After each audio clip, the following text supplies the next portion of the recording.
push that, push, keep pushing, push that, push, keep pushing, push that, push, keep pushing. No matter what you're going through, I want to see you push it, push that, push, keep pushing, push that, push.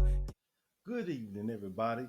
I'm your host, Maham the Mentor, and we're here with a special tribute to one of my favorite people of all time, man, Mr. Frederick Douglass. Man, I don't know what to say, man, about this guy. Frederick Douglass is my ultimate hero, or how you say, role model, right? Uh, what makes Frederick Douglass so special to me is that he was one of the only leaders in the black history or evolution that was truly entrenched in slavery. He was enslaved for the first, I say it's his teenage years. You know, he was a real slave, uh, and he once he got his freedom, he attained the highest statues of any person. Like he worked with the President Abraham Lincoln. He was really involved in the Civil War. You know, I mean, he was an author. He started a black newspaper. I mean, this man is amazing. But to see how he evolved from when he was enslaved because when I read him, I just remember throwing the book down because I could not believe how brutal and violent his life was. And I said, man, how can they do somebody like this here? When I read about Frederick Douglass, when you read about his book, I said, man, how can they do somebody this bad? And but he made it, and he was a devoted Christian. He's also another reasons why I always find myself, as a devoted Christian and loving Christ. Read the Bible. Well, we're gonna get into this video, man. Check this out. So we're gonna start off with my favorite person of all, Mr. Frederick Douglass.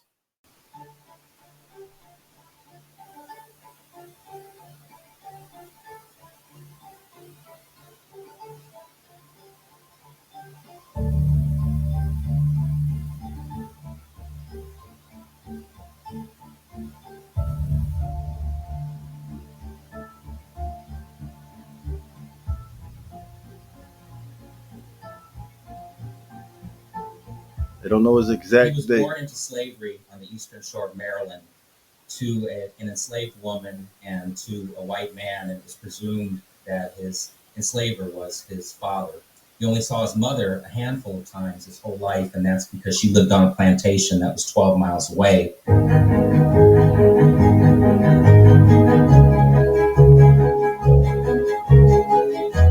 His slave mistress had never had a slave before and didn't know that it was illegal to teach him. Her name was Sophia Auld, and she was teaching her young son, Tommy, his ABCs, and there was Frederick standing right there, eager to learn. And that was all that he needed, was that little spark of light into his mental darkness, into his mental bondage.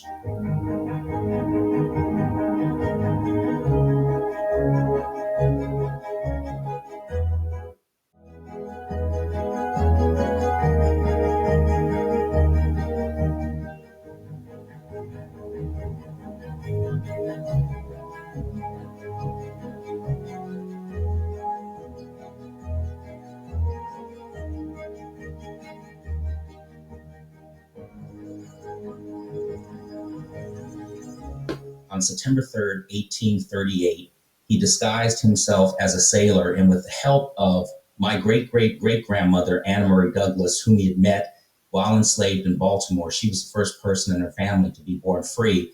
And as they started to think about a life together, she was one of the first people to plant the seed of thought in his mind that, Frederick, you're not meant to be a slave for life. And so at the age of 20, he runs away. He lands in New York City. He writes a letter back to Anna. She comes to join him, and they get married on September 15th.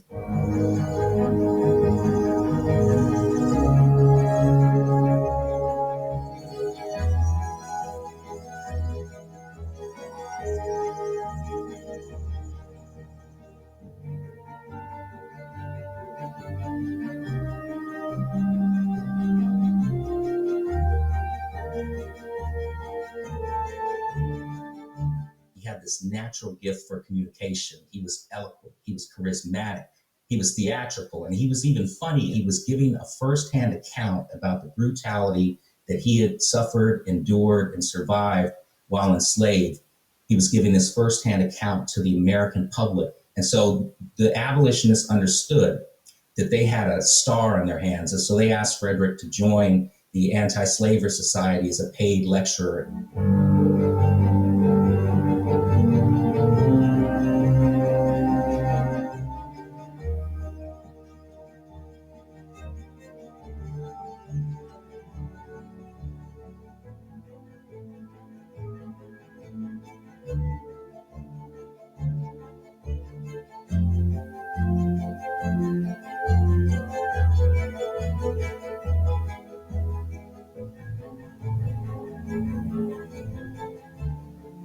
It made him a celebrity. That's the last thing that you want, is the notoriety of a best-selling book if you're trying to hide from your enslaver. And so it was suggested that he flee to Europe for a couple of years as a cooling off period. And while he was in Europe, he talked about the abolition of slavery in the United States, and he started gathering supporters.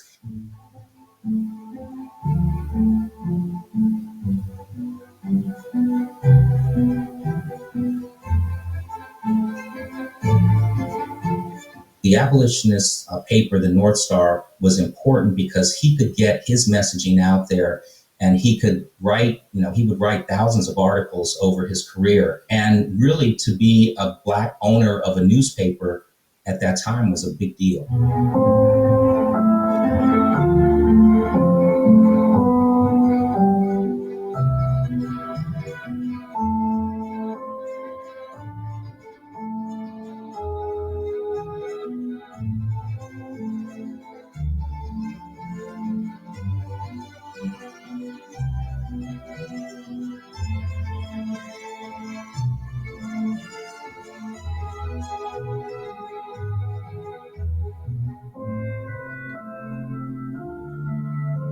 In 1852, the Ladies Anti-Slavery Society invited Frederick Douglass to give a speech about Independence Day, and they invited him to do that on July 4th.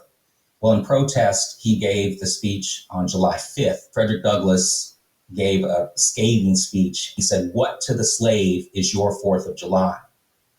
And what he's saying is, how dare you ask me to come and talk about your high independence, to talk about your liberty?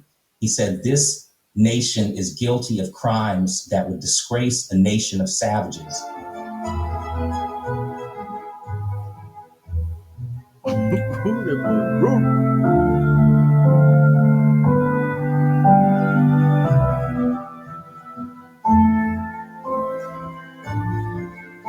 Frederick and President Lincoln had kind of a relationship that was back and forth. There were times where he was very frustrated with President Lincoln and how slow he was to move toward abolition. But Frederick knew that the Civil War was about bringing down the institution of slavery.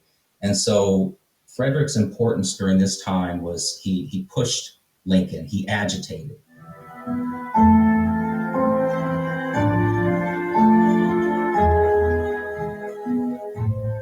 Frederick Douglass was the first African-American nominated for Vice President of the United States. He was the first African-American U.S. Marshal, first African-American ambassador and consul general.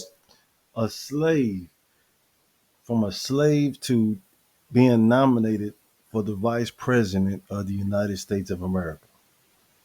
Come on, man. You say, man. Haiti, first African-American recorder of deeds in the District of Columbia, and the list goes on and on and on.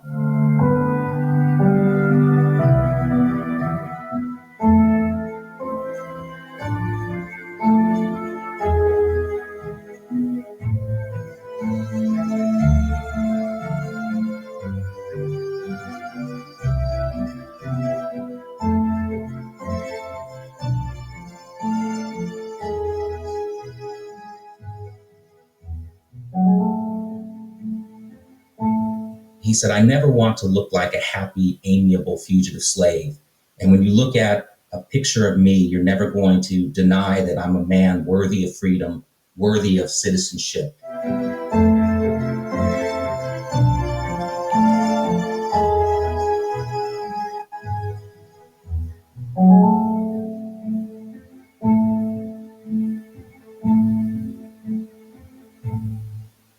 I think that both parties in the United States, political parties, want to claim him, sometimes for better or for worse. If, in my opinion, those that are on the right will look to the fact that he was a Republican, which he was. He had a quote. He said, I'm a dyed-in-the-wool Republican, and I'll be a Republican for my whole life. But those of us that know our history here in the United States of the political parties know that the two parties, the Democrat and the Republican Party, flip. And so it depends on who you're asking on what they get wrong about. And the Republicans and the Democrats flipped in 1970. And what he's talking about, they flipped. He went from the Dixie Democrats to the Republican GOP. And that was led by Senator Jesse Holmes. In case y'all don't know, y'all keep on thinking about, I need to be the Republican because the Democrats ain't doing nothing for us, man. Just do your research and you'll understand why most white supremacists are Republicans and why white supremacy is in the Republican Party now and how it happened. So look up how Senator Jesse Holmes shaped the Trump and the modern GOP. That's a video. I'm gonna share in the link. All right, so that video is it, man. But man, one thing that Frederick Douglass inspired me, man, he let me or allowed me to see my worth, man, because I say before I really read about his story, I didn't understand my value and how worthy I was to be treated decently and who I was as a man. But I was already in prison going through our second class citizenship. That's what we call it. But nonetheless, man, he inspired me, and I hope he can inspire you, man, because if you knew better, you can do better. And the more you know, the less you can be manipulated by anybody, even me. Over and out.